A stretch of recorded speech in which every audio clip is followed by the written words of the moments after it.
I am dying. The doctors say months, maybe less. So I tell you what I never told anyone. December 3, 1795. Hwaseong Fortress construction site. 17 men died that night. I knew who killed them. I helped cover it up. Origin Protocol. Witness File 001-C. I protected the woman who killed 17 men in one night. They called me traitor at the inquiry. Said I chose her over justice.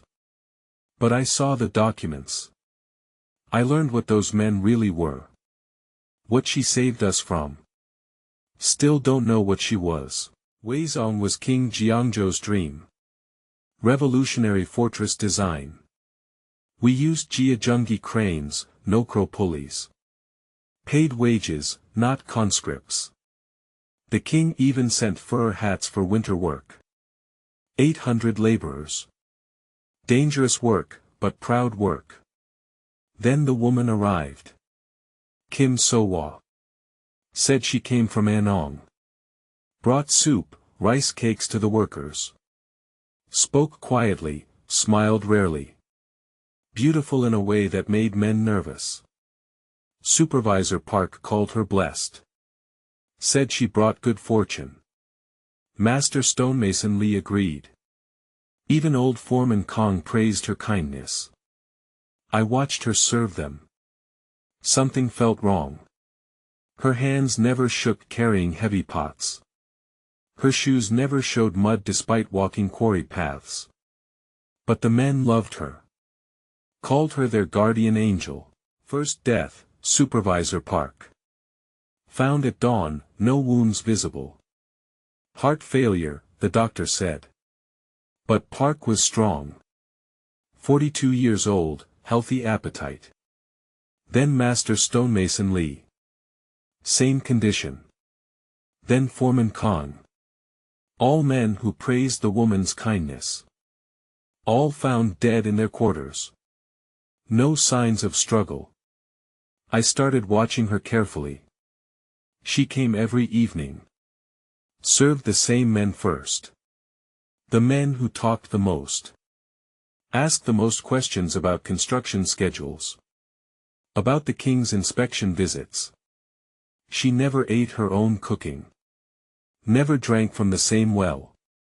8 men dead in 2 weeks. All respected workers.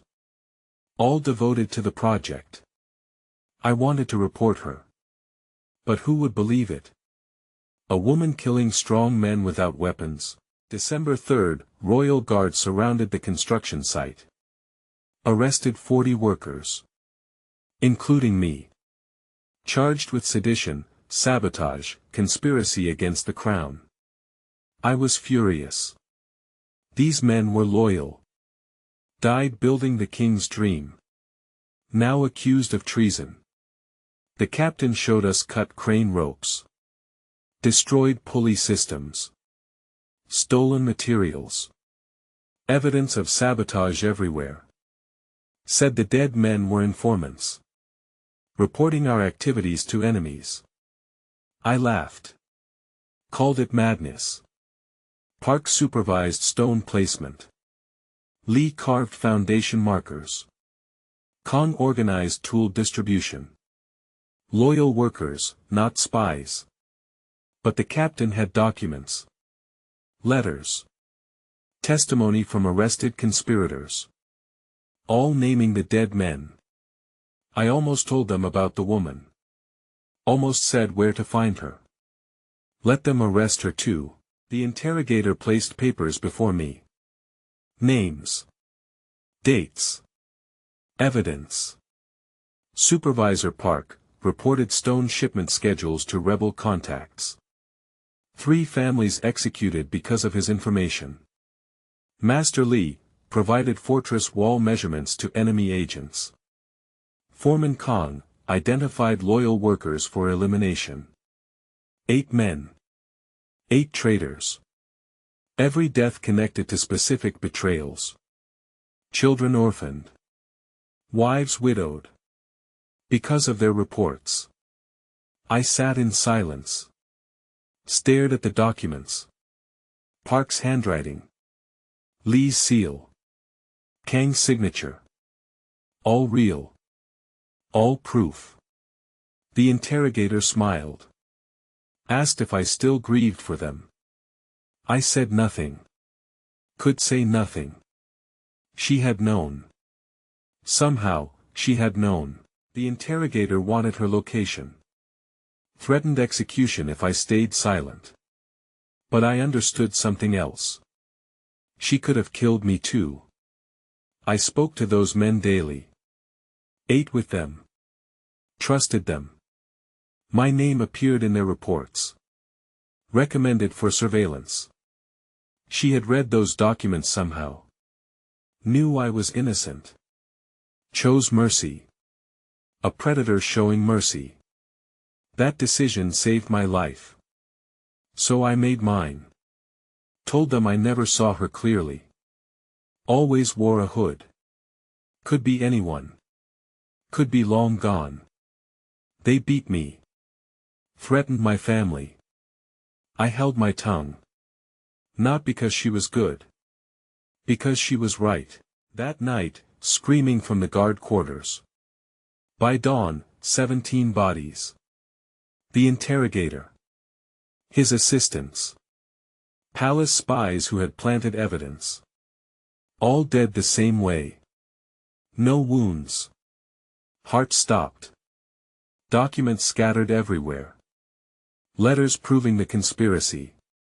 Names of other traitors. Evidence of the sabotage network. By week's end, 30 more arrests. The real conspirators. We were released. Charges dropped. She had used our interrogations. Learned who the real enemies were. Eliminated them all in one night. I never saw her again. Left rice and soup at Powdal Mountain Base every month. She never took them. But someone always did. Origin Protocol showed me her file today. Gumiho. Apex predator. Immense danger to human life. I don't dispute the classification. But I grieved for those men. Thought they were innocent. Loyal workers building something beautiful. Then I learned what they truly were. Betrayers. Child killers. Family destroyers. She eliminated them with surgical precision. No innocent blood spilled. But does that make her less dangerous? Or more? I never learned what she was. Only what she did. 36 years I've wondered. If a monster kills monsters, what does that make the monster?